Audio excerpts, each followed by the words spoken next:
Good morning, dear students of 6th semester. Today we shall discuss financial management, topic capital structure. The basic objective of capital structure is to maximize the value of the firm, that is, to maximize the earnings for the equity shareholders.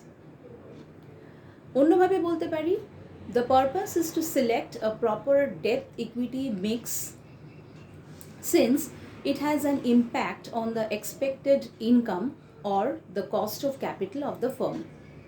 Now the question is, what is shown on the liability side of the balance sheet? Liability side comprises of equity and debt capital. Equity means ordinary shares, preference shares and retained earnings. Debt comprises of debentures and long-term borrowings. That means how much of debt capital or how much of equity capital is required, that will depend upon the debt equity ratio, and that is the ultimate purpose, to decide this proper debt equity ratio so as to minimize the cost and to maximize the value.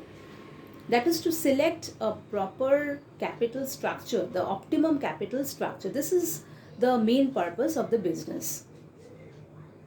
Now, what is the importance of capital structure?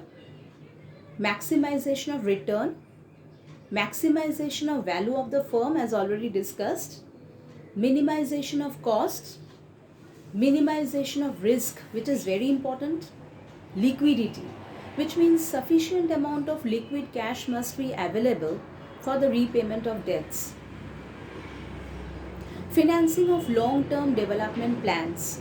That means capital structure must be pre-planned and must be selected in a very judicious manner so that funds can be raised on a long term for the development of the business.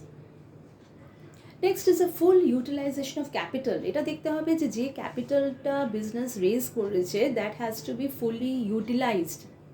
That means there must be no overcapitalization or undercapitalization. Next comes the principles guiding capital structure decisions. There are different principles. The first principle is a cost principle. Cost principle, as the name implies, the purpose is to minimize the cost or to maximize the earnings per share, that is EPS.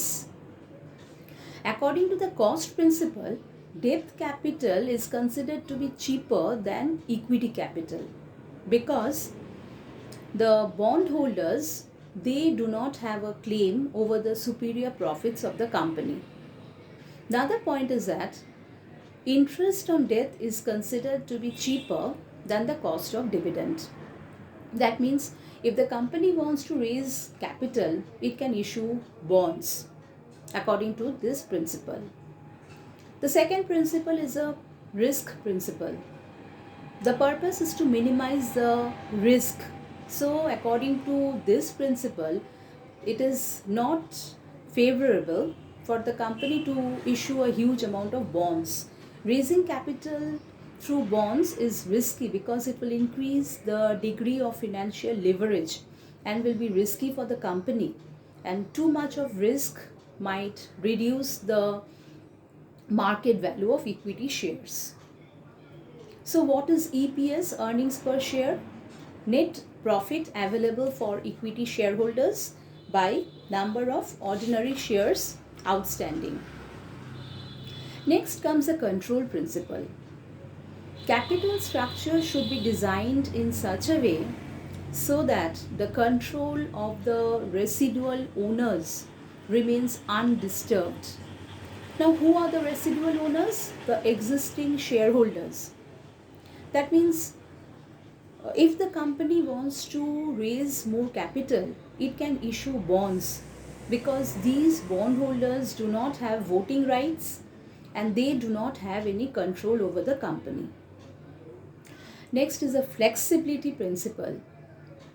This means according to this principle, the sources of funds can be altered. They should be altered according to the changing needs or demands for the funds. That means the sources from which the funds are to be raised should not be rigid. They should be flexible enough. Last is a timing principle.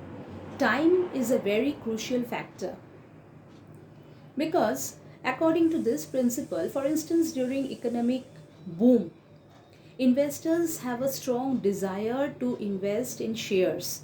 So the company can issue more shares if it wants to raise capital. On the other hand, during economic depression, these same investors become risk averters. That means they are not willing to take risk. So the company, if it wants to issue, it wants to raise capital, it can issue bonds to meet their fund requirements. Next comes measurement of capital structure. How do we measure capital structure? Basically, there are two methods: debt equity ratio and capital gearing ratio. Debt equity ratio is liability proprietorship ratio or external internal equity ratio. How do we calculate? Long-term debt plus redeemable preference share capital by equity shareholders fund. For instance, if debt equity ratio is 2 is to 1, it means debt capital is twice than that of equity capital, and this is not a good situation. It is a risky situation. On the other hand, if there is too much of equity capital, that is not also favorable because in the absence of trading on equity, it might lead to over capitalization. Next is a capital gearing ratio. Capital, what is gear? Gear of a motor car is used to control the speed. Similarly, capital gearing ratio is used to control the degree of financial leverage. Capital gearing ratio is fixed interest and or dividend bearing securities by equity shareholders fund. Now, for instance, if this ratio is greater than 1 is to 1, this means a highly geared company, and this is risky because there is no more amount of bond or loans involved. Low geared, when this ratio is less than 1 is to 1, that means less amount of debt is involved. An evenly geared company, this is good.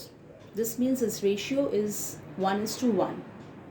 It must be kept in mind that a highly geared company is risky because the degree of financial leverage is very high.